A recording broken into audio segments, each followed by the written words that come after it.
Hello everyone, আসসালামু আলাইকুম। এটারে বলা হয় সাম্মাম। বাংলাদেশে কি নামে ডাকে জানি না, কিন্তু দেশে সাম্মাম বলে। আমি বাংলাদেশে দেখিও নেই। হ্যাঁ, এখন ফেসবুকে দেখি একটু একটু করে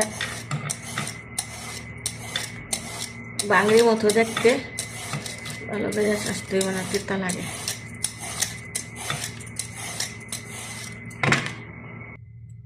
এই যে দেখতে বাঙালির মতো না, এই যে এই যে বাঙালির মতো দিছি, কিন্তু স্বাদ অন্যরকম। দেখছেন সাম্মাম, শরবত করে খেলেও ভালো লাগে। বিসমিল্লাহ। বাংরি হলো সফট, চিনি দেখাতে হয় এমনি মিষ্টি। জুস বানাবো। এই যে জুস, ঠান্ডা পানি দিয়ে। এই এক কাপের জুসের দাম 10 রিয়াল, 300 টাকা। পানিটা ঠান্ডা হয়ে যায়।